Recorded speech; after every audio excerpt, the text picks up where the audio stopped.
Hello everyone. तो आज हम पढ़ने जा रहे हैं साइंस क्लब के बारे में। तो सबसे पहले हम थोड़ा सा साइंस क्लब के बारे में देख सकते हैं ताकि आप एग्ज़ाम में कुछ इससे रिलेटेड अपने अकॉर्डिंग लिख सकें।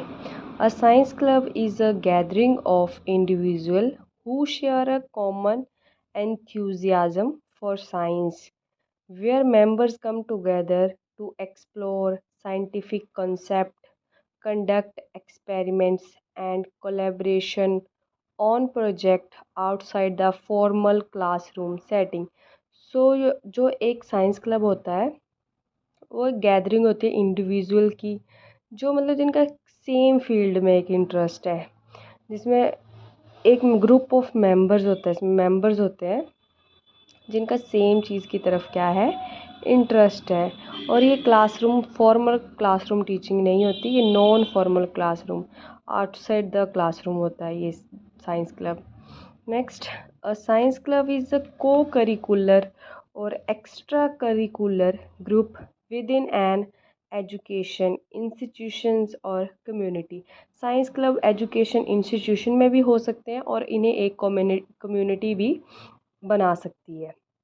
That aims to cultivate interest, understanding and engagement in various scientific discipline through hands-on activity, discussion and project। तो ये इनका जो एम होता है, इनका एम होता है इंटरेस्ट क्रिएट करना और किसी टॉपिक पर अंडरस्टैंडिंग और जो साइंटिफिक डिसिप्लिन है, जैसे फिज़िकल साइंस में हमारे डिसिप्लिन्स आ जाते हैं फिज़िक्स और केमिस्ट्री, तो उनके बारे में भी हैंड्स ऑन एक्टिविटीज़ के थ्रू जानकारी देने के लिए साइंस क्लब जो है एक को करिकुलर एक्टिविटी है। It provides a platform for student and individual interested in science to come together, learn, collaborate, and engage in hands on activity and discussion related to scientific topic। और science club क्या है, एक बहुत अच्छा platform है student के लिए भी और किसी के लिए भी जो साइंस क्लब का पार्ट है। मतलब कोलैबोरेशन टुगेदर, साथ में सीखने के लिए और मतलब एक्सपेरिमेंट करने के लिए चीज़ों को और साइंटिफिक टॉपिक पर डिस्कशन करने के लिए, क्योंकि जो साइंस क्लब के मेंबर होंगे वो साइंस में क्या होंगे, इंटरेस्टेड होंगे। तो इससे क्या होगा, बच्चों का साइंटिफिक लर्निंग भी क्या होगी, एनहेंस होगी। नेक्स्ट है हमारे पास डेफिनेशन। हम जब कोई क्वेश्चन अटैम्प्ट करते हैं, जैसे आजकल आपको पता है एसपीयू के जो एग्ज़ाम आ रहे हैं उसमें स्मॉल से क्वेश्चन को भी 16 मार्क्स में डाल दिया जाता है। तो इसलिए आपको इस टॉपिक पर मैं उतना मटेरियल दे रही हूँ ताकि आप 16 मार्क्स में इसको खुद अपना एडजस्ट करके कवर कर सकते हैं। According to Davis, the future of India belongs to youth and science. Therefore, there should be vast place for science club in the school curriculum। तो इनके अनुसार भी जो हमारे करिकुलम में है वो साइंस क्लब के लिए क्या होनी चाहिए, ज़्यादा प्लेस होना चाहिए। अब इसके कुछ ऑब्जेक्टिव देख लेते हैं हम साइंस क्लब के। इसका ऑब्जेक्टिव है foster interest, promote exploration, interest create करना बच्चों का, एक इंडिविजुअल का, कोई भी अगर वो कम्युनिटी में है तो मतलब कम्युनिटी में तो स्टूडेंट भी पार्ट होंगे उस क्लब का, टीचर्स भी हो सकते हैं और कोई भी इंडिविजुअल हो सकता है। तो सबसे पहले साइंस क्लब बनाने का ऑब्जेक्टिव यही है कि बच्चों का इंटरेस्ट क्या करना है, एनहेंस करना है। प्रमोट एक्सप्लोरेशन, कि बच्चे क्या करें, ज़्यादा से ज़्यादा चीज़ों को एक्सप्लोर करें।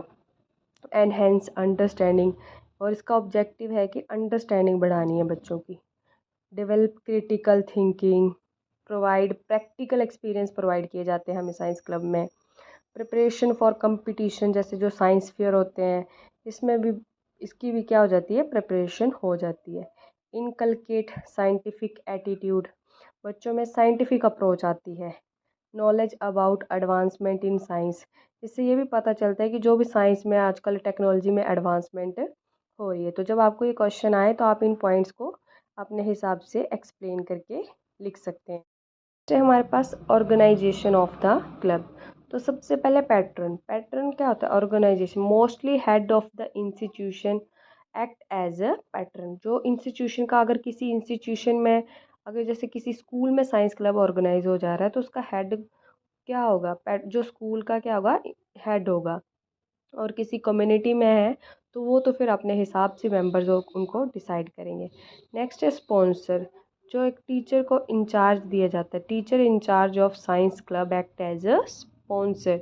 अब जो हेड है वो एक टीचर को क्या करेंगे, एज ए इंचार्ज उसको रिस्पॉन्सिबिलिटी देंगे कि आप साइंस क्लब के इंचार्ज आप हैं। तो उसका स्पॉन्सर का क्या काम होगा, to look after guide and lead. उसका काम होगा कि सारा मतलब जो सारा सब कुछ है उसको लुक आफ्टर करनी है, सारी चीज़ें गाइड भी करना है अदर मेंबर्स को और लीड भी करना है।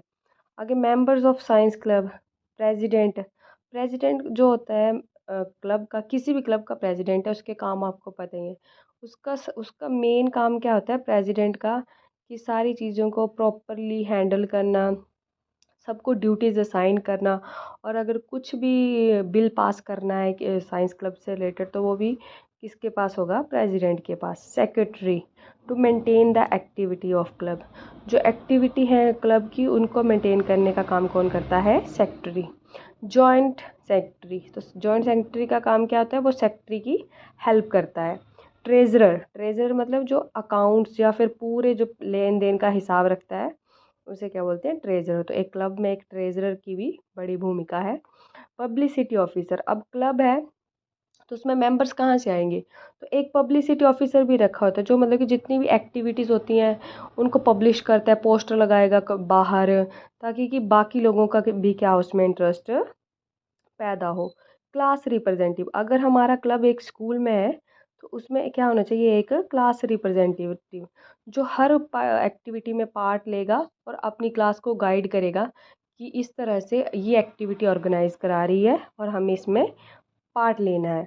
तो ये जो पॉइंट है ये आपके लिए हेल्पफुल है। आप इसके अलावा भी बहुत सारी चीज़ें लिख सकते हैं, लेकिन हमने ऑर्गेनाइजेशन ऑफ द क्लब, तो क्लब की ऑर्गेनाइजेशन में ये सारी चीज़ें मैटर करती हैं। तो अब आगे हम कुछ करेंगे मेरिट्स ऑफ अ क्लब।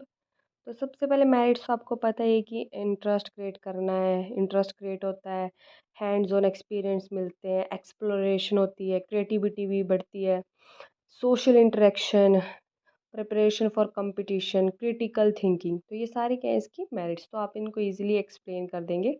और नेक्स्ट है इसकी डीमेरिट्स। डीमेरिट्स क्या है, resource limitation.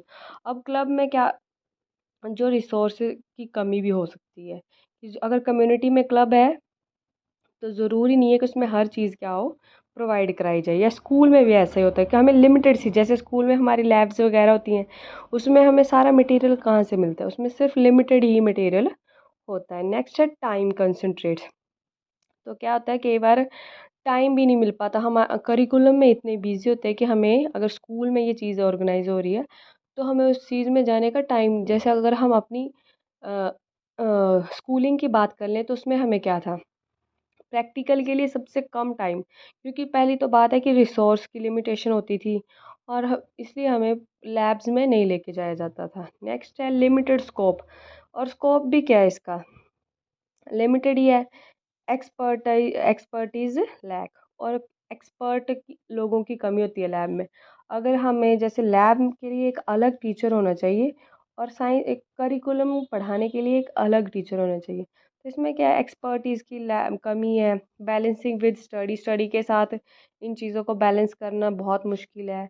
Administrative burden, administration पे भी बर्डन आ जाता है कि उनको सारा टाइम अपना एक टाइम टेबल करना पड़ता है एडजस्ट कि इस टाइम पे, और इतने सारे बच्चे होते हैं तो वो साइंस क्लब में अच्छे से ऑर्गेनाइजेशन नहीं हो पाती। नॉलेज वेरेबिलिटी, और उसमें जो मेन बात ये है कि उसमें जो इंडिविजुअल पार्टिसिपेट कर रहे हैं उनके सबका क्या है, नॉलेज अलग अलग, सबकी सोच क्या है अलग अलग, तो कई बार वो भी सारी चीज़ें क्या करती हैं, क्लैश। तो आई होप ये क्वेश्चन आपके लिए बहुत ज़्यादा हेल्पफुल रहेगा। Thank you.